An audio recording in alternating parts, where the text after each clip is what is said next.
ఇవాళ కూడా బంగారం వెండి కొత్త రికార్డ్ హైస్ ని వెళ్తున్నాయి కదా. కానీ ఇవాళ మన ఇండియన్ మార్కెట్ లో ఉంటున్న సిల్వర్ ధర కాకుండా ఇంటర్నేషనల్ మార్కెట్ లో ఉంటున్న సిల్వర్ ధరని చూసారనుకోండి, $51.39 అలా ఉంటుంది. ఇలా ఇంటర్నేషనల్ లో ఉంటున్న ఈ సిల్వర్ రానున్న టైమ్స్ లో $65 వెళ్తుందని, అంటే ఇక్కడి నుంచి ఇంకొక 26-27% పెరుగుతుందని బ్యాంక్ ఆఫ్ అమెరికా వాళ్ళు చెప్తున్నారా? వాళ్ళు ఏ బేసెస్ తో అలా చెప్తున్నారు? ఎందుకు సిల్వర్ పెరుగుతుంది ఇక్కడి నుంచి కూడానా? ఇప్పుడే రిలీజ్ డే మూవీకి బ్లాక్ లో టికెట్లు కొన్నట్టు కొంటున్నారు, ఏదో క్రైసిస్ వచ్చేస్తుంది అన్నట్టు. ఇక రేపు అనేదే లేదన్నట్టు సిల్వర్ బంగారం ధరలను అలా పెంచుకుంటూ వెళ్ళిపోతున్నారు. ఈ పాయింట్ ఆఫ్ టైమ్ లో అమెరికాకు సంబంధించిన మల్టీనేషనల్ ఇన్వెస్ట్మెంట్ బ్యాంక్ అయిన బ్యాంక్ ఆఫ్ అమెరికా వాళ్ళు ఇంకా వెండి పెరగబోతుందని వాళ్ళు చెప్తున్న లాజిక్స్ ని ఫస్ట్ మాట్లాడుకుందాం. అలాగే గోల్డ్ కూడా పెరుగుతుంది కదా, వాటి గురించి కూడా మొదట మాట్లాడుకున్న తర్వాత ఎందుకు నరేంద్ర మోడీ గారు ట్రంప్ పిలుస్తున్న సమావేశానికి, మిడిల్ ఈస్ట్ లో జరిగిన సమావేశానికి హాజరు కాలేదా అనుకున్నాను. నిన్న ఇది చూశాక అర్థమైంది. పాకిస్తాన్ ప్రైమ్ మినిస్టర్ ట్రంప్ ను ఉద్దేశించి ఏమంటున్నారంటే, అతను కాని లేకపోతే, ఆ పెద్ద మనిషి కాని లేకపోతే మా దగ్గర న్యూక్లియర్ పవర్ ఉంది, ఇండియా దగ్గర న్యూక్లియర్ పవర్ ఉంది,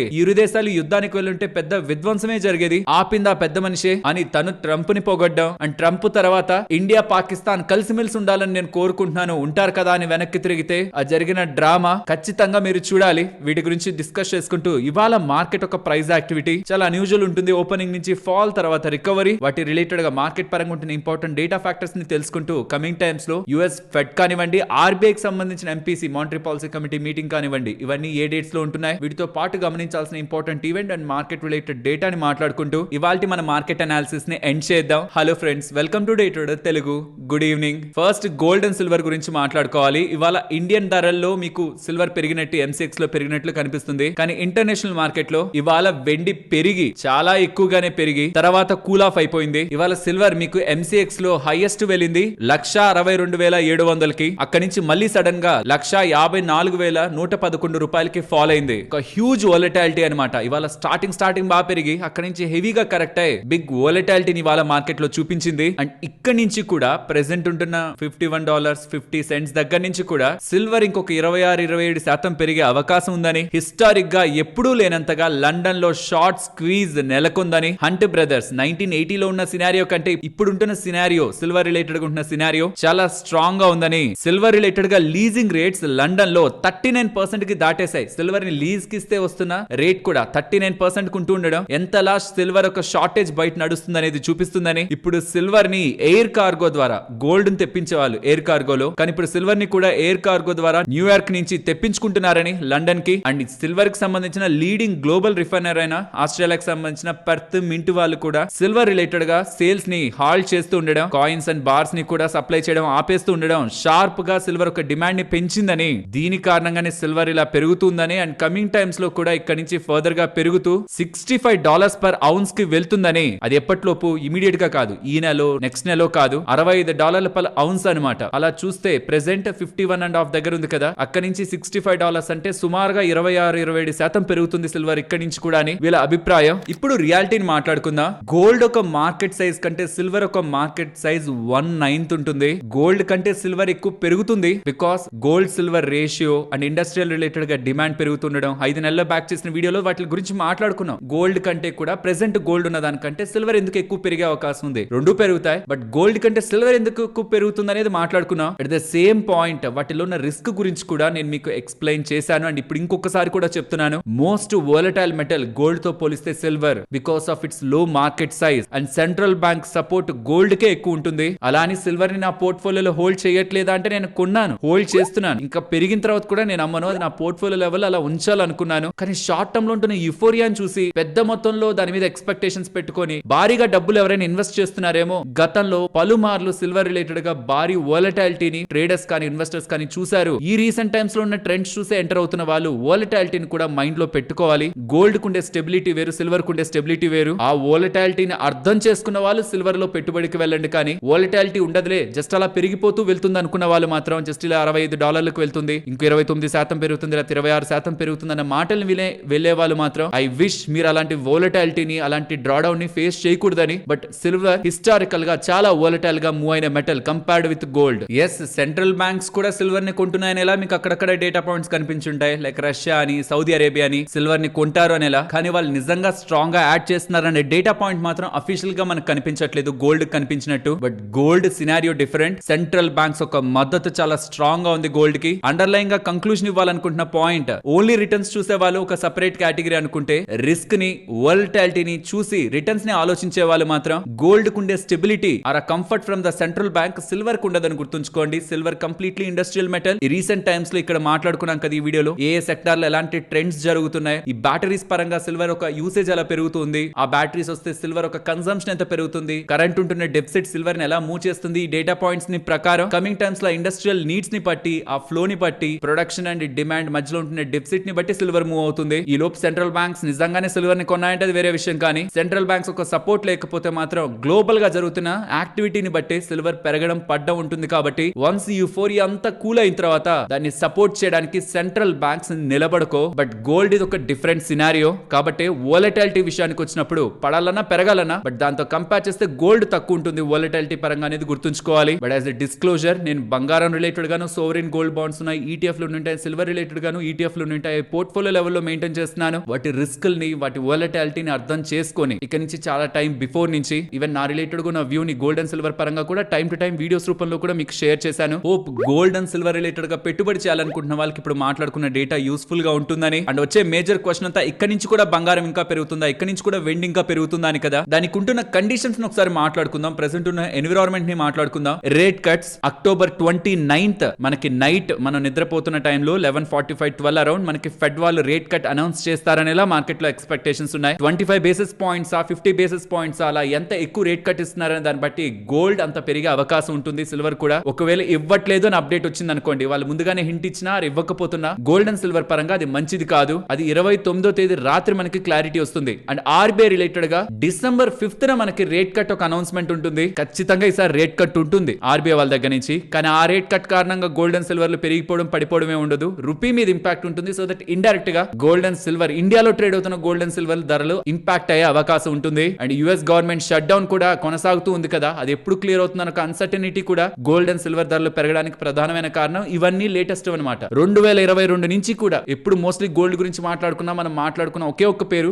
సెంట్రల్ బ్యాంక్స్ ఒక buying activity. Western world different, ఈ ఈస్ట్ సైడ్ ఉంటున్న కంట్రీస్ అన్ని కూడా స్పెషల్లీ చైనా, ఇండియా, రష్యా ఈ మధ్య కాలంలో ఎలాంటి స్కోప్ వస్తున్నా వాళ్ళ డబ్బుల్ని బంగారంలో పెట్టడానికి ఇష్టపడుతున్నాయి. కాబట్టి వాళ్ళే గోల్డ్ రిలేటెడ్ గా ఉన్న ప్రైజెస్ ని సపోర్ట్ చేస్తూ వస్తున్నారు. వాళ్ళ బయింగ్ ఆగనంత వరకు బంగారం భారీగా పెరుగుతుందా పక్కన పెడితే, పడుతున్న ప్రతిసారి వాళ్ళు కొనాలనే మూడ్ లోనే ఉంటే, లైక్ ఒక ఇంట్లో ఉమెన్ ఎలా అయితే బంగారాన్ని ఇష్టపడతారో అలా ఇప్పుడు చైనా, ఇండియాకి సంబంధించిన సెంట్రల్ బ్యాంక్స్ బంగారాన్ని ఇష్టపడుతున్నాయి. వాళ్ళు ఎంతవరకు షాప్ చేస్తారనే దాన్ని బట్టి ధరల యొక్క స్టెబిలిటీ కొనసాగుతుంది. ఆ కంఫర్ట్ గోల్డ్ కి ఎక్కువ ఉంది కంపేర్డ్ విత్ సిల్వర్ అన్న విషయాన్ని గుర్తుంచుకోవాలి. ఇప్పుడు పాకిస్తాన్, ట్రంప్ అండ్ కొన్ని మిడిల్ ఈస్ట్ కంట్రీస్ కానీ వెస్టర్న్ యూరోప్ కి సంబంధించిన కొన్ని కంట్రీస్ లైక్ ఇటలీ, వీళ్ళకి సంబంధించిన నేతలందరూ హాజరయ్యారు కదా. దాంట్లో పాకిస్తాన్ ప్రైమ్ మినిస్టర్ ట్రంప్ లేకపోతే పెద్ద విధ్వంసమే జరిగేది, యుద్ధమే జరుగుంటే చాలా పెద్ద భారీ నష్టమే జరిగేది, ప్రపంచానికే భారీ నష్టం జరిగేది. అలాంటి డిజాస్టర్ వార్ ని ఆపిన పెద్ద మనిషి ట్రంప్, తనకి నోబెల్ పీస్ ప్రైజ్ ఖచ్చితంగా రావాలి, చాలా గొప్ప మనిషి అని ట్రంప్ ని పాకిస్తాన్.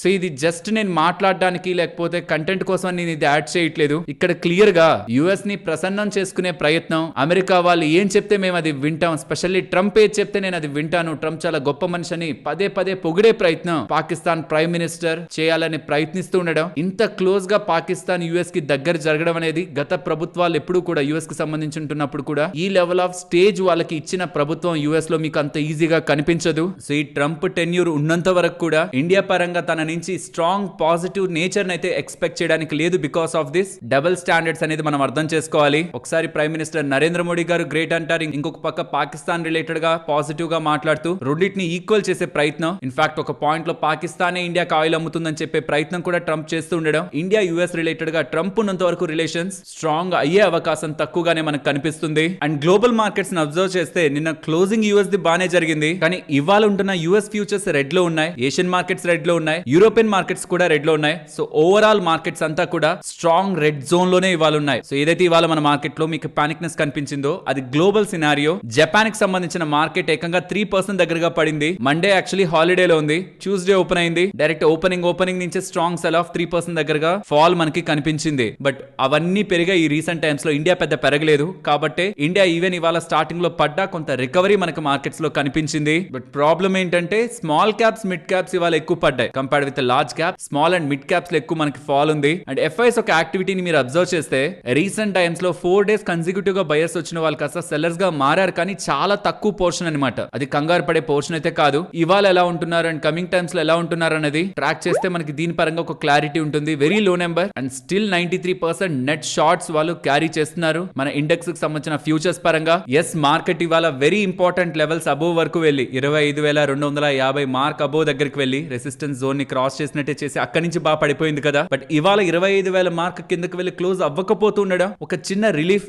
సిగ్నల్ లాంటిది. ఒక సార్ట్ ఆఫ్ ప్రాఫిట్ బుకింగ్ కానీ మేజర్ పానిక్ సెల్లింగ్ అయితే కాదనేలా మనకు ఒక టెంపరీ రిలీఫ్ అయితే ఇవాళ ప్రైస్ యాక్షన్ పరంగా మనకు కనిపించింది. 25,000 మార్క్ అబోనే మార్కెట్ క్లోజ్ అయింది కాబట్టి. అండ్ మీరు గమనిస్తే ఈ సంవత్సరం మే నుంచి కూడా మార్కెట్ 25,250, 300 ఆ మార్కుకి వెళ్తుంది. మళ్ళీ 24,500, 400 ఆ మార్కుకి వస్తుంది. సుమారుగా ఈ 900 పాయింట్ జోన్ లోనే తిరుగుతూ ఉంది. ఒక్కసారి ఆ జోన్ అప్ సైడ్ బ్రేక్ చేసి 25,700 వరకు వెళ్ళింది జూన్ లో అనుకుంటా. అదొక్క సినారియోని పక్కన పెడితే మే నుంచి ఇప్పటి వరకు ఈ 900 పాయింట్ జోన్ లోనే మార్కెట్ తిరుగుతుంది. ఇప్పుడు కూడా 900 పాయింట్ జోన్ కి అబోవ్ వచ్చి కొంత పడింది. మరి మళ్ళీ డౌన్ సైడ్ జోన్ వరకు మార్కెట్ లో కన్సాలిడేషన్ కనిపిస్తుందా, లేకపోతే ఈసారి బ్రేక్ చేసి మేలో ఉంటున్న 25,700 మార్కును కూడా క్రాస్ అయి ఆల్ టైమ్ హైస్ కి మార్కెట్ వెళ్తుందా అన్నది ఈ వీక్ లో రిలీజ్ అవబోతున్న ఈ నెంబర్స్ అయితే డిసైడ్ చేస్తాయి. Specially Reliance, Infosys, HDFC bank, ICICI bank, ఈ 4 నెంబర్స్ మార్కెట్ ని మూవ్ చేయగలిగే నెంబర్స్, హెవీ వెయిటేజ్ ఉంటున్న నెంబర్స్ కాబట్టి ఈ వీక్ మార్కెట్ పరంగా ఈ నెంబర్స్ మార్కెట్ ఒక డైరెక్షన్ ని డిసైడ్ చేస్తా అనేది గుర్తుంచుకోవాలి. ఫ్రెండ్స్, ఇలా మార్కెట్ లో ఉంటున్న డేటాని కనెక్ట్ చేస్తూ వీడియో మీ ముందుకు తీసుకురావడానికి మేము పెట్టిన ఎఫర్ట్స్ మీకు వాల్యుబుల్ గా అనిపించుంటే మన వీడియోని తప్పకుండా లైక్ చేయండి. ఫ్రెండ్స్, బిఎస్సి మధ్య ఒక ఆపరేటర్ స్టాక్ లా మారిపోయింది. 2 టీవీ ఛానల్స్ సోర్సెస్ అని పేరు పెట్టుకుని ఎలాంటి డేటాను షేర్ చేస్తున్నాయో చూడండి. ఒకటి సిఎన్బిసి, వీళ్ళు ఏం చెప్తున్నారంటే వీక్లీ ఆప్షన్స్ పరంగా ఎటువంటి ఎక్స్పైరీ లేదు, వీక్లీ ఆప్షన్స్ అలానే ఉంటాయనేలా చెప్తున్నారు. అది బిఎస్సి రిలేటెడ్ గా మంచిది కదా, పాజిటివ్ కదా. ఈ ఎన్డీటీవీ ప్రాఫిట్ వాళ్ళు ఏం చెప్తున్నారు చూడండి. కమింగ్ టైమ్స్ లో వీక్లీ ఆప్షన్స్ ని ఫేజ్ అవుట్ చేయడానికి, అంటే టైం టు టైం తీసేయడానికి చూస్తున్నారు. క్యాలిబ్రేటెడ్ మేనర్ లో, అంటే దశల వారీగా తీసేస్తారనేలా చెప్తున్నారు. సో ఒక పక్కేమో నెగిటివ్ న్యూస్ బిఎస్సికి, ఇంకో పక్కేమో పాజిటివ్ న్యూస్. ఇది ఎలా ఉందంటే బిఎస్సి స్టాక్ కొన్నోడు బిఎస్సి గురించి మాట్లాడుతున్నాడు పాజిటివ్ గా, అమ్మేసినోడు లేకపోతే పుట్స్ కొనుక్కున్నవాడు నెగిటివ్ గా ఉన్నవాడు నెగిటివ్ గా మాట్లాడతారు కదా. అలా నేషనల్ లెవెల్లో ప్లాట్ఫామ్స్ అయింది ఇద్దరు కూడా సోర్సెస్ ద్వారా ఇన్ఫర్మేషన్ అంటూ, రెగ్యులేటరీ సోర్సెస్ అంటూ ఇన్ఫర్మేషన్ అయితే పాస్ చేస్తున్నారు. దీని కారణంగా, యాక్చువల్లీ సోర్సెస్ నుంచి వస్తున్న ఇన్ఫర్మేషన్ కారణంగానే ఈ స్టాక్ లో చాలా వోలటిలిటీ మధ్యలో నెలకొంది. అట్లీస్ట్ సెబీ వాళ్ళు బయటకు వచ్చి సోర్సెస్ అనే ఇన్ఫర్మేషన్ ని చెప్పడం మానేయాలి అని ఎంటైర్ అన్ని ప్లాట్ఫామ్స్ కి సర్క్యులర్ లా ఇస్తే బెటర్ ఏమో.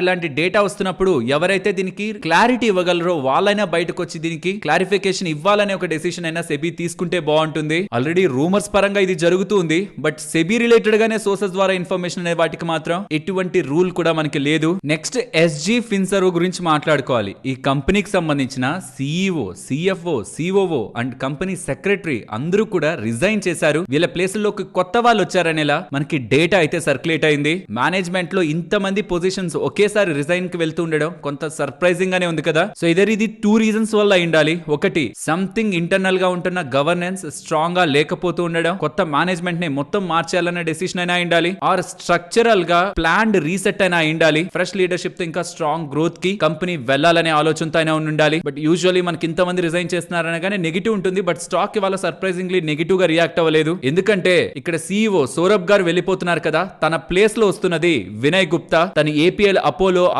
ఈ గ్రూప్ కి సంబంధించిన ఎకో సిస్టమ్ లో చాలా టైం పాటు పెద్ద పెద్ద రోల్స్ ని ప్లే చేసిన వ్యక్తి. స్టీల్ మ్యానుఫ్యాక్చరింగ్ పరంగా, ఆపరేషనల్ స్కిల్ పరంగా ఎక్స్పీరియన్స్ ఉంటున్న వ్యక్తి కాబట్టి ప్రాబబులీ తన ఎంట్రీతో ఏమైనా మంచిగా వెళ్తుందేమో బిజినెస్ అనే ఎక్స్పెక్టేషన్స్ తో స్టాక్ ఇవాళ పెరుగుండొచ్చు. బట్ ఇంత మంది ఒకేసారి రిజైన్ చేయడం అనేది చాలా రేర్ గా మనం చూస్తూ ఉంటాం. ఈపీఎఫ్ఓ 3.0 రిలేటెడ్ గా కొత్త రూల్స్ అయితే తీసుకొచ్చారు. అందులో కొన్ని పాజిటివ్స్ ఉన్నాయి, కొన్ని నెగిటివ్స్ ఉన్నాయి. పాజిటివ్స్ విషయానికి వస్తే, అంతకు ముందు పార్షల్ గా మనం విత్ డ్రాల్ చేయాలనుకుంటే మ్యారేజ్ రిలేటెడ్ గా కానీ, హౌస్ రిలేటెడ్ గా కానీ, మ్యారేజ్ రిలేటెడ్ గా అయితే 7 years, హౌస్ రిలేటెడ్ గా అయితే 5 years దగ్గరగా మనకి ఎక్స్పీరియన్స్ రిక్వైర్మెంట్ ఉండేది కదా. కానీ ఇప్పుడు కేవలం 12 months ఉంటే సరిపోతుంది. పార్షల్ విత్ డ్రాల్స్ మనం చెయ్యొచ్చు అనేలా వెరీ ఇంపార్టెంట్ అప్డేట్. అన్నిట్లో కల్లా ఈ పాజిటివ్ అప్డేట్ అయితే వాళ్ళు చెప్తున్నారు. బట్ నెగిటివ్ థింగ్స్ ఏంటంటే, మీరు విత్ డ్రాల్ చేయాలనుకుంటే మినిమం 25% అయినా ఇకపై ఈపీఎఫ్ఓ వాళ్ళ దగ్గరే లాక్ ఇన్ లో ఉంటుందని, రిమైనింగ్ దాంట్లో నుంచే మీరు విత్ డ్రాల్ చేసుకోవాలని, అంటే రిమైనింగ్ 75% ఆఫ్ ద కార్పస్ మనం బయటకి తీసుకోవాలని చెప్తున్నారు. ఇంకొక నెగిటివ్ ఏంటంటే, ఇప్పటి వరకు అన్ఎంప్లాయ్మెంట్ అయిన 2 నెలల్లో మనం కావాలంటే ఈపీఎఫ్ఓ రిలేటెడ్ గా ఉంటున్న డబ్బుల్ని తీసుకోగలిగే వాళ్ళం. కానీ ఇప్పుడు దాన్ని 12 నెలలు చేశారు. ఈవెన్ మనకి జాబ్ పోయినా సరే ఇమీడియట్ గా 2 నెలల్లో మనం డబ్బుల్ని టచ్ చేయలేం.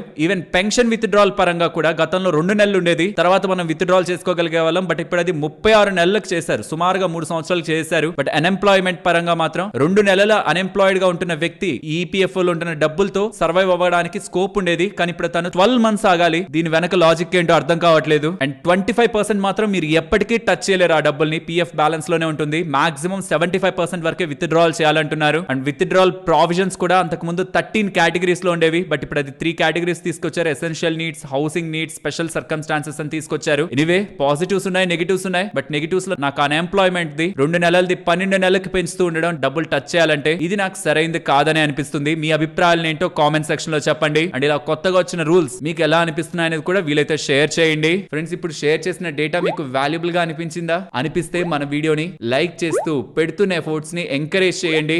నెక్స్ట్ టాటా మోటార్స్ గురించి మాట్లాడుకోవాలి. ఇవాళ టాటా మోటార్స్ ఒక 40% దగ్గరగా పడిందని ఎలా మీకు కనిపిస్తూ ఉంటుంది. బట్ అది నిజం కాదు. ఇవాళ వాళ్ళకి సంబంధించిన డీమర్జర్ కి ఇవాళ రికార్డ్ డేట్. సింపుల్ గా చెప్తాను, టాటా మోటార్స్ వాళ్ళకి ప్యాసింజర్ వెహికల్స్ బిజినెస్ ఉంటుంది. అంటే మీరు చూసే కార్ల బిజినెస్ ఉంటుంది. జాగ్వర్ అండ్ ల్యాండ్ రోవర్ కార్లు వీళ్ళవే. కమర్షియల్ వెహికల్స్ పెద్ద పెద్ద ట్రక్స్, బసెస్ అవి కూడా వీళ్ళవే. అందులో నుంచి వీళ్ళు ఇప్పుడు ఈ కార్లనే సపరేట్ చేస్తున్నారు. మీరు బయట చూసే టాటా నెక్సాన్ కానీ, పంచ్ కానీ ఇవన్నిటిని ఒకటిగా, జాగ్వర్ అండ్ ల్యాండ్ రోవర్ ని ఒకటిగా, అండ్ వీళ్ళకి సంబంధించిన ఇతర ఇన్వెస్ట్మెంట్స్ ఉన్నాయి. టాటా టెక్నాలజీలో, టాటా స్టీల్ లో అవంతటిని ఒకటిగా. ఆ మొత్తం బిజినెస్ ఇప్పుడు మీకు కనిపిస్తున్నది, ఇవాళ మీకు కనిపిస్తున్నది, స్టాక్ మార్కెట్ లో కనిపిస్తున్నది, స్టాక్ ప్రైస్ లో రిఫ్లెక్ట్ అయి ఉంటుంది. వెరాజ్ ఇంకొక 45 రోజుల్లో మోస్ట్లీ నవంబర్ ఎండింగ్ కల్లా కొత్త బిజినెస్ వచ్చి లిస్ట్ అవుతుంది టాటా మోటార్స్ సైడ్ నుంచి. Tata Motors commercial vehicle business. మరి ఇప్పుడు టాటా మోటార్స్ షేర్లు హోల్డ్ చేస్తున్న వాళ్ళకి ఆ కొత్తగా కమర్షియల్ వెహికల్ బిజినెస్ వచ్చి లిస్ట్ అయ్యే దాంట్లో షేర్ వస్తుందంటే ఎస్ వస్తుంది. ఇక్కడ టాటా మోటార్స్ లో ఒక్కొక్క షేర్ హోల్డ్ చేస్తున్న వాళ్ళకి కమర్షియల్ వెహికల్ బిజినెస్ లో కూడా ఒక్కొక్క షేర్ వస్తుంది. ఇక్కడ క్వశ్చన్ అంతా ఇప్పుడు 400 రూపాయల్లో టాటా మోటార్స్ స్టాక్ ఉంది, బానే ఉంది.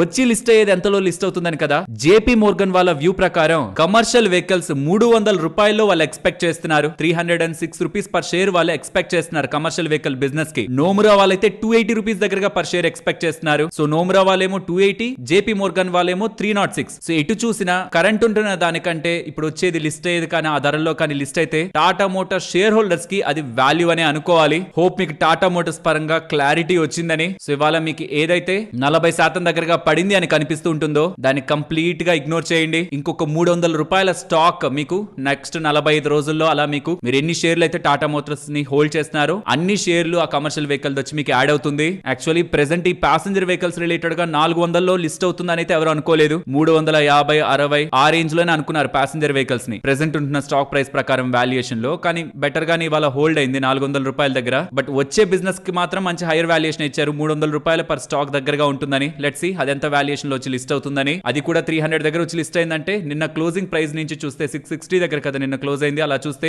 ఈ డీమర్జర్ షేర్ హోల్డర్స్ కి పాజిటివ్ గానే ఇంపాక్ట్ ని ఇస్తున్నట్టు. ఫ్రెండ్స్, ఒక ఇంపార్టెంట్ అప్డేట్ చెప్పాలి. ఇవాళ మీకు రెడ్ బాక్స్ వాళ్ళు యథార్థ్ హాస్పిటల్లో విజయ్ కేడియా గారు 1% దగ్గరగా వాటాని కొన్నారని, కాబట్టి తన నేమ్ Q2 లో Q2 లో కనిపించిందని. సో పెద్ద ఇన్వెస్టర్ యథార్థ్ హాస్పిటల్లో వాటాని కొంటున్నారని ఇలా డేటాను సర్క్యులేట్ చేశారు కదా. కానీ ఇక్కడ నేను మీకు స్క్రీన్ మీద చూపిస్తున్నది వాళ్ళ Q1 ప్రెజెంటేషన్. ఆ Q1 ప్రెజెంటేషన్ లోనే కీ ఇన్వెస్టర్స్ లోనే మీకు విజయ్ కేడియా గారి పేరు కనిపిస్తుంది. ఇన్ఫాక్ట్ ఆ Q1 ప్రెజెంటేషన్ ని కూడా మీకు ఇక్కడ స్క్రీన్ మీద ఉంచుతున్నాను. క్లియర్ గా Q1 FY26 అని ఉందా. మీరు డౌన్ సైడ్ స్క్రోల్ చేస్తూ వస్తే ఇక్కడ చూడండి 16th స్లైడ్ దగ్గర షేర్ హోల్డింగ్ ప్యాటర్న్ దగ్గరే విజయ్ కేడియా గారి పేరు కనిపిస్తుంది. సో జస్ట్ విజయ్ కేడియా గారు పెడుతున్నారనేలా ఇవాళ వార్తలు చాలా సర్క్యులేట్ అయ్యాయి యథార్థ హాస్పిటల్ పరంగా. తను ఎప్పటి నుంచో ఉన్నారు, ఇవాళ కొత్తగా వచ్చిన డేటా కాదనేది క్లారిఫై చేయాలనుకుంటున్నాను. నెక్స్ట్ ఇన్ఫోసిస్ వాళ్ళకి ఒక మెగా డీలే లభించింది. 15 years కాంట్రాక్ట్. దాని వర్త్ 1.2 బిలియన్ యూరోస్ అనమాట. 14,000 కోట్లకి పై మాటే. అది NHSBSA వాళ్ళ దగ్గర నుంచి లభించింది.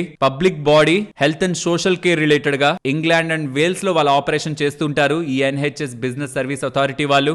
వర్క్ ఫోర్స్ మేనేజ్మెంట్ సొల్యూషన్స్ ఈ NHS కి సంబంధించిన ఇంగ్లాండ్ అండ్ వేల్స్ లో బెటర్ చేయడానికి ఇన్ఫోసిస్ వాళ్ళతో వీళ్ళు ఈ డీల్ ని కుదుర్చుకున్నట్లయితే అప్డేట్స్ అయితే కనిపిస్తూ ఉన్నాయి. నెక్స్ట్ LG IPO గురించి మాట్లాడుకోవాలి. ఇవాళ IPO నియర్ టు 50% దగ్గరగా లాభాల్ని షేర్ హోల్డర్స్ ఎవరైతే అప్లై చేశారో వాళ్ళకి అందించింది. క్లోజింగ్ లో కూడా 48% దగ్గరగా లిస్టింగ్ గెయిన్స్ తో ఇవాళ IPO అయితే ఎండ్ అయింది. అండ్ ఇక్కడ నుంచి ఎంత పెరిగే అవకాశం ఉంది, ఫర్దర్ గా స్టాక్ పెరుగుతుందా లేదా అని ఎవరికైనా క్వశ్చన్స్ ఉంటూ ఉంటే LG ఎలక్ట్రానిక్స్ పరంగా first coverage Ambit institutional equities వాళ్ళైతే పబ్లిష్ చేశారు. వాళ్ళు చెప్తున్నది స్టాక్ ఒక టార్గెట్ 1820 వరకు వెళ్ళొచ్చని. బికాస్ వాళ్ళ revenues and operating profit 11 and 13% CAGR తో ఇక్కడ నుంచి నెక్స్ట్ 3 years గ్రో అయ్యి స్ట్రాంగ్ రిటర్న్స్ ని డెలివర్ చేస్తాయి. కాబట్టి 1 year ఫార్వర్డ్ PE లో 43 times లో వీళ్ళు వాల్యూ చేస్తూ స్టాక్ ని 1820కి చూస్తున్నట్లయితే వీళ్ళు చెప్తున్నారు. 12 months టార్గెట్ అంటే ఇమీడియట్ కాదు, నెక్స్ట్ సంవత్సరం రోజుల్లో ఎక్కడ స్టాక్ వెళ్ళొచ్చని వీళ్ళు వీళ్ళు అనుకుంటున్న ఒపీనియన్ అది. సో ఈ స్పేస్ లో వన్స్ బ్రాండ్ ఎస్టాబ్లిష్ చేయడమే కష్టం. వన్స్ బ్రాండ్ ఉండి సర్వీస్ నెట్వర్క్ స్ట్రాంగ్ గా ఉంటున్నప్పుడు ఈ రీసెంట్ టైమ్స్ లో ఇన్కమ్ ట్యాక్స్ రిలేటెడ్ గా కానీ జిఎస్టీ రిలేటెడ్ గా కానీ వస్తున్న చేంజెస్ ఈ బిజినెస్ ని ఫర్దర్ గా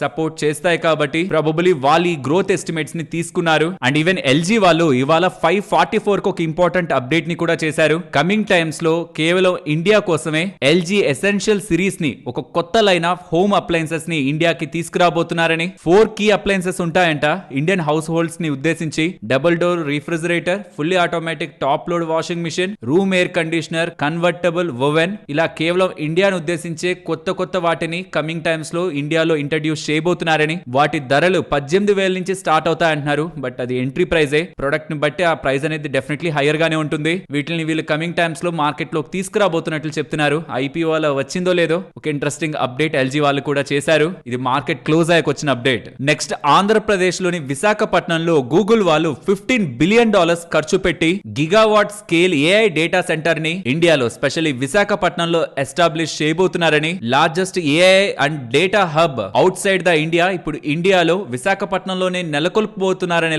అప్డేట్స్ అయితే మనకి కనిపిస్తూ ఉన్నాయి. అండ్ ఇందులో భాగంగా ఎయిర్టెల్ వాళ్ళు కూడా గూగుల్ వాళ్ళతో పార్ట్నర్ అయి ఇండియాకి సంబంధించిన ఫస్ట్ ఏఐ హబ్ విశాఖపట్నంలో రాబోతున్న ఏఐ హబ్ లో భాగస్వామ్యులు కాబోతున్నారని. అది ఎస్టాబ్లిష్ చేయడానికి కావాల్సిన ఇన్ఫ్రాస్ట్రక్చర్ లో ఎయిర్టెల్ కూడా కీ రోల్ ప్లే చేయబోతుందని అఫీషియల్ కమ్యూనికేషన్ అయితే షేర్ చేశారు. అండ్ సేమ్ ఈ డేటా సెంటర్ పరంగా సుందర్ పిచాయ్ గారు Google parent company Alphabet CEO ఒక ల్యాండ్ మార్క్ డెవలప్మెంట్ అని విశాఖపట్నంలో గూగుల్ ఏఐ హబ్ రాబోతుందని తన స్టేట్మెంట్స్ ని ఇక్కడ మీరు స్క్రీన్ మీద గమనించవచ్చు. దానికి రిప్లై గా నరేంద్ర మోడీ గారి స్టేట్మెంట్స్ కూడా మీకు ఇక్కడ స్క్రీన్ మీద కనిపిస్తూ ఉంటాయి. నెక్స్ట్ డిక్సన్ టెక్నాలజీస్ గురించి మాట్లాడుకోవాలి. స్టాక్ ఇవాళ బాగా పడింది కదా. దీనికి ప్రధానమైన కారణం ఫిలిప్ క్యాపిటల్ వాళ్ళు వీళ్ళ క్లయింట్ కాన్సంట్రేషన్ రిస్క్ ని అండర్లైన్ చేస్తూ వీళ్ళకి సంబంధించిన లార్జెస్ట్ క్లయింట్ మోటరోలా వాళ్ళకి సంబంధించిన డొమెస్టిక్ వాల్యూమ్స్ Q2 FY26 లో తగ్గుతున్నాయని. ఇది ఇంపార్టెంట్. వాళ్ళకి సంబంధించిన quarter on quarter growth guidance ని మొబైల్ ఫోన్స్ లో 15% దగ్గరగా మిస్ చేస్తారనేలా అప్డేట్స్ చేస్తూ ఉండడం. 15% వాల్యూ గ్రోత్ గైడెన్స్ ని వీళ్ళు మిస్ అవుతారనేలా చెప్తూ ఉండడం. బికాస్ వీళ్ళు మోటరోలా దగ్గర నుంచి వాల్యూమ్ ని కోల్పోతున్నారు కాబట్టి ఈ స్టేట్మెంట్స్ ఫిలిప్ క్యాపిటల్ దగ్గర నుంచి వస్తుండడం స్టాక్ లో వాళ్ళ సెల్ ఆఫ్ అయితే కనిపించింది. కానీ దీనికి ముందు కూడా సిమిలర్ కామెంట్స్ ఫిలిప్ క్యాపిటల్ వాళ్ళు డిక్సాన్ టెక్నాలజీస్ పరంగా చేశారు. ఇప్పుడు ఏదైతే మాట్లాడారో అదే స్టేట్మెంట్స్ చేశారనమాట. ఇది జూన్ 2025 లో వాళ్ళు చెప్పిన అప్డేట్. లార్జెస్ట్ క్లయింట్ మోటరోలా వాళ్ళని ఇప్పుడు ఏది చెప్తున్నారో అప్పుడు అదే చెప్పారు. వాళ్ళకి సంబంధించిన మార్కెట్ షేర్ ని కోల్పోతున్నారనే సిమిలర్ స్టేట్మెంట్స్ గతంలో కూడా చేశారు. ఇది ఫస్ట్ టైం కాదనేది అయితే మీకు అప్డేట్ చేయాలనుకుంటున్నాను. నెక్స్ట్ ఎంటార్ టెక్నాలజీస్ గురించి మాట్లాడుకోవాలి. వాళ్ళ 13% దగ్గరగా స్టాక్ పెరిగింది కదా. దీనికి ప్రధానమైన కారణం ఈ ఎంటార్ టెక్నాలజీస్ కి సంబంధించి కీ క్లయింట్, చాలా ఇంపార్టెంట్ క్లయింట్ అయిన బ్లూమ్ ఎనర్జీ పరంగా ఒక మేజర్ అప్డేట్ అయితే వచ్చింది. ఈ బ్లూమ్ ఎనర్జీకి సంబంధించి $5 బిలియన్ దగ్గరగా డీల్ ని బ్రూక్ ఫీల్డ్ వాళ్ళు కుదుర్చుకున్నట్టు. ఏఐ డేటా సెంటర్స్ పరంగా పవర్ చేయడానికి కావాల్సిన ఫ్యూయల్ సెల్స్ ని బ్లూమ్ ఎనర్జీ దగ్గర నుంచి బ్రూక్ ఫీల్డ్ వాళ్ళు తీసుకుంటారని. దాని కారణంగానే $5 బిలియన్ దగ్గరగా డీల్ ని బ్రూక్ ఫీల్డ్ వాళ్ళు ఈ బ్లూమ్ ఎనర్జీతో ఏదైతే ఎంటార్ కి సంబంధించిన కీ క్లయింట్ ఉందో వాళ్ళతో కుదుర్చుకున్నారని అప్డేట్స్ చేస్తూ ఉండడం. ఎంటార్ పెరిగింది వాళ్ళ, ఎందుకంటే అది వాళ్ళ key client. SOFC and SOEC programmes పరంగా సపోర్ట్ చేస్తూ స్ట్రాటజిక్ సప్లయర్ గా ఉంటారు ఎంటార్ వాళ్ళు. అండ్ వాళ్ళకి సంబంధించి ఏది బ్లూమ్ ఎనర్జీ వాళ్ళకి సంబంధించిన సోల్ ఎలక్ట్రోలైజర్ యూనిట్ సప్లయర్ వీళ్ళు. అండ్ వాళ్ళకి కావాల్సిన హాట్ బాక్స్ రిక్వైర్మెంట్స్ లో కూడా 50 to 60% of the business Ntorq వాళ్ళే ఇస్తారు. కాబట్టి వాళ్ళ కీ క్లయింట్ గ్రో అవుతాడు, స్ట్రాంగ్ గా వస్తూ ఉండడం. దానికి బిజినెస్ ఇచ్చేది వీళ్ళే కాబట్టి స్టాక్ ఇవాళ ఇంతలా పెరిగింది. సో బ్రూక్ ఫీల్డ్ వాళ్ళ ఏఐ డీల్ తో వాళ్ళు ఆల్మోస్ట్ $5 బిలియన్ దగ్గరగా ఇన్వెస్ట్మెంట్ చేయబోతున్నారు. Clean grid independent AI infrastructure పరంగా వస్తున్న అప్డేట్స్ తో ఈ బ్లూమ్ ఎనర్జీకి సంబంధించి ఎవరైతే సప్లయర్ ఉన్నారో వాళ్ళు ఎంటార్ వాళ్ళు మంచి బిజినెస్ చేస్తారని మార్కెట్ అనుకుంటూ స్టాక్ అయితే వాళ్ళ గెయిన్ అయింది. మార్కెట్ లో సోర్సెస్ ద్వారా వస్తున్న ఇన్ఫర్మేషన్ ప్రకారం UAE కి సంబంధించిన second largest bank coming times లో RBL బ్యాంక్ పరంగా మెజారిటీ ఆఫ్ స్టేక్ కొనబోతుందని. సుమారుగా 15,000 కోట్లు పెట్టి కంట్రోలింగ్ స్టేక్ RBL బ్యాంక్ లో కొనబోతున్నారనేలా డేటా అయితే కనిపిస్తూ ఉంది. ఆల్మోస్ట్ 51% వాటాను కొనడానికి ఎమిరేట్స్ వాళ్ళు ప్రయత్నిస్తున్నారని. డీల్ త్వరలో క్లోజ్ అయ్యే అవకాశం ఉందనేలా డేటా కనిపిస్తుంది. బట్ ఇది ఇంకా అఫీషియల్ గా కూడా కన్ఫర్మేషన్ రాలేదు. రీసెంట్ గా ఎస్ బ్యాంక్ కి సంబంధించి జపాన్ లో నుంచి సుమిటోమో రిలేటెడ్ గా గ్రూప్ అక్విజిషన్ చేసింది కదా. ఇప్పుడు RBL బ్యాంక్ పరంగా ఎమిరేట్స్ వాళ్ళు ఎంటర్ అవ్వాలని అయితే ప్రయత్నిస్తున్నారు. చూడాలి దీని రిలేటెడ్ గా ఫర్దర్ డెవలప్మెంట్స్ ఎలా ఉంటాయని. అండ్ అఫీషియల్ క్లారిఫికేషన్స్ కూడా ఏ ఉంటాయో కూడా అబ్జర్వ్ చేయాలి. నెక్స్ట్ నెంబర్స్ గురించి మాట్లాడుకోవాలి. First IRDA numbers. వీళ్ళ రిలేటెడ్ గా gross non performing and net non performing assets ని గమనించారనుకోండి. గ్రాస్ నాన్ పర్ఫార్మింగ్ అసెట్స్ 2.19 నుంచి 3.97 కి పెరుగుతున్నాయి. నెట్ నాన్ పర్ఫార్మింగ్ అసెట్స్ కూడా 1.04 నుంచి 1.97 కి పెరుగుతున్నాయి. అసెట్ క్వాలిటీలో మనకి డిటోరియేషన్ కనిపిస్తుంది కానీ బిజినెస్ పరంగా మాత్రం ప్రీ ప్రొవిజనింగ్ ఆపరేటింగ్ ప్రాఫిట్ కానీ, ప్రాఫిట్ బిఫోర్ టాక్స్ కానీ, ప్రాఫిట్ ప్రాఫిట్ ఆఫ్టర్ టాక్స్ కానీ బిజినెస్ పరంగా స్ట్రాంగ్ అప్టిక్ వీళ్ళు చూపిస్తున్నారు. సో పర్ఫార్మెన్స్ స్ట్రాంగ్ గా ఉంది. అసెట్ క్వాలిటీ డిటోరియేట్ అయింది. మరి ఎందుకు అసెట్ క్వాలిటీ డిటోరియేట్ అయినా సరే స్టాక్ పెరిగింది ఇవాళ? ఏంటి సర్ప్రైజ్ ఏమైనా ఉందా? అసెట్ క్వాలిటీ వీక్ అవుతుందంటే, నాన్ పర్ఫార్మింగ్ అసెట్స్ పెరుగుతున్నాయంటే స్టాక్ పడిపోవాలి కదా. అంటే జెన్సోల్ ఇంజనీరింగ్ గురించి మీరు వినే ఉంటారు కదా. జెన్సోల్ ఇంజనీరింగ్ రిలేటెడ్ గా సినారియో, దాంట్లో IRDA కి ఇంపాక్ట్ ఉందని కూడా మనకు క్లారిటీ ఉంది కదా. సో మార్కెట్ కి ఆల్రెడీ ఉంటున్న ఎక్స్పెక్టేషన్ వీళ్ళ అసెట్ క్వాలిటీ వీక్ అవుతుందని. సో అది మార్కెట్ ని సర్ప్రైజ్ చేయలేదు. బిజినెస్ సర్ప్రైజ్ చేస్తుండడం స్టాక్ పెరగడానికి ప్రధానమైన కారణం. అండ్ థైరోకేర్ వాళ్ళ నెంబర్స్ కూడా ఇంట్రెస్టింగ్ గానే ఉన్నాయి. Revenues, margins, profit year on year comparison లో స్ట్రాంగ్ గానే గ్రో అయ్యాయి. అండ్ దీంతో పాటు వీళ్ళు 2:1 బోనస్ ని కూడా అనౌన్స్ చేశారు. అండ్ ఇన్ టర్మ్ డివిడెండ్ గా 7 రూపీస్ పర్ షేర్ ని కూడా వీళ్ళు ఇవ్వడం జరిగింది. ఓవరాల్ థైరోకేర్ డేటా ఇంట్రెస్టింగ్ గా బాగుంది. ఈవెన్ టెక్ మహేంద్ర వాళ్ళ నెంబర్స్ కూడా ఎక్స్పెక్టేషన్స్ కంటే బెటర్ గా డెలివర్ చేస్తున్నట్లే కనిపిస్తుంది. మార్జిన్స్ 12% మార్క్ ని హిట్ అవుతున్నాయి. ఈవెన్ వీళ్ళు కూడా 15 రూపీస్ పర్ షేర్ డివిడెండ్ ని డిక్లేర్ చేశారు. సో మార్కెట్ లో ఏవైతే ఎక్స్పెక్టేషన్స్ ఉన్నాయో వాటిని బీట్ చేస్తూనే టెక్ మహేంద్ర వాళ్ళ నెంబర్స్ అయితే వచ్చాయి. సరే మరి ఉంటాను. మరొక ఇంట్రెస్టింగ్ వీడియోతో మళ్ళీ మీ ముందుకు వస్తాను. అంతవరకు టేక్ కేర్. జై హింద్.